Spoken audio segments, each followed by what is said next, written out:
السلام عليكم ورحمه الله تعالى وبركاته. مرحبا بكم في سلسله مطبخ ام نضال، ومرحبا بكم في فيديو جديد ووصفه جديده. وصفتنا اليوم رائع جدا كما كتشوفوا في الصور، هي لي غيموف اولا المارشميلو اللي كيتباع في الاسواق. عزيز على وليداتنا الصغار وايضا حنا الكبار، فكيذوب في الفم. رائع جدا.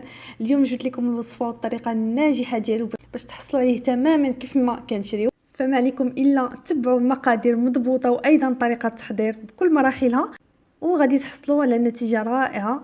وخليكم مع الفيديو، فرجه ممتعه. كنحتاجو 40 غرام ديال الجلوكوز اللي كنوضعوه في كاسرونه، كنحتاجو 200 غرام ديال السكر سنيده، كنحتاجو ايضا 60 غرام ديال الماء، وكنحتاجو 70 غرام ديال بياض البيض. انا هنا عطاتني تقريبا 2 ديال بياض البيض. كنحتاجو 10 غرام ديال السكر سنيده، يعني هذه بوحدها. وكنحتاجو 5 الوراق ديال الجيلاتين اللي غادي نرطبوهم في الماء بارد. وكنحتاجو شويه ديال ماء الزهر، وكيبقى اختياري، يعني ممكن تنكهو باللي بغيتو. كنوضعوا الماء والسكر والجلوكوز على النار وكنحركوهم، وفي نفس الوقت كنوجدوا البياض البيض ديالنا في البول باش غادي نضربوه مع 10 غرام ديال السكر اللي كنت ذكرت في المقادير. فهنا كنستعملوا الترمومتر لانه خصنا نوصلوا لواحد درجه الحراره اللي غادي نبداو نضربوا فيها البيض. فهنا كنوضعوا الترمومتر، وهنا خصنا نوصلوا 110 درجه. الوقت اللي كنوصلوا 110 درجه في هذا الخليط ديال الماء والسكر والجلوكوز كنبداو في التضرب ديال البيض. هنا الا كان عندكم يعني الروبو، يعني كتضربوا بالروبو اللي كيضرب بوحدو، يعني ماشي كتبقاو قابطينو بيديكم، فكيكون افضل. فكما قلت لكم هنا اون فوا غادي نوصلوا 110 درجه غنبداو نضربوا في بياض البيض، وفي نفس الوقت هنا ديري البال مع الخليط ديال الماء والسكر ديالنا باش يوصل ل 121 درجه. فكيف ما شفتوا ان الخليط ديالي كنت باديه كنضربو، يعني من يوصل الخليط ديال السكر والماء والجلوكوز ل 110 درجه باش كنضرب بياض البيض. ملي كيوصل الخليط ديال الماء والسكر والجلوكوز ل 121 درجه كنزولوه من على النار، وكنبداو نضيفو تدريجيا على خليط بياض البيض، وحنا كنضربو، يعني ما كنكونوش واقفين من التضرب، وكنضيفوه بشويه باش ما يطيبش لينا البيض. وفي الكاسرونه اولا الطنجره اللي حنا طيبنا فيها الماء والسكر والجلوكوز، يعني ملي كنكملوا اننا خويناها كامله في بياض البيض وهي مازال سخونه، كنضيفوا لها الجيلاتين، كنقطروه مزيان من الماء وكنوضعوه. كنضيف ايضا شويه ديال الماء الزهر كما كتشوفوا، يعني بالسخونيه ديال الكاسرونه كيذوب لينا الجيلاتين. كنخلطوه مزيان وكنضيفوه على خليط بياض البيض، وحنا كنضربوا دائما. وهنا التضرب، يعني ملي كنكملوا يعني كنكبوا هذا الخليط ديال الجلوكوز الماء والسكر والجيلاتين، كنضربوا بسرعه مرتفعه، وكنبداو نضربوا في الخليط ديالنا حتى كيبرد، وايضا كيبدا يضاعف الحجم ديالو وكيبدا يتقال. فملي كيطلع الخليط ديالكم مزيان، يعني كتشوفوا انه وقف، يعني ما كيبقاش جاري، يعني ملي كتهزوه بصبعكم كينزل الخط ولكن كيوقف، يعني ما كيبقاش سائل. فهنا كنوقفوا التضرب ديالنا.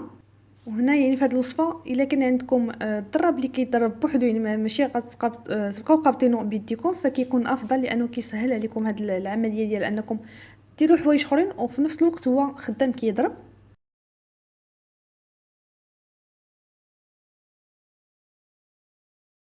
فكناخذوا هنا سيليكون او لا بلاطو او لا ورق الطهي اللي كنفرشوه، وكنرشوه مزيان بالسكر كلاصي مع شويه ديال النشا، يعني السكر كلاصي كنخلطوه مع النشا، وكنرشوا هاد الورق ديالنا او لا هاد السيليكون ديالنا.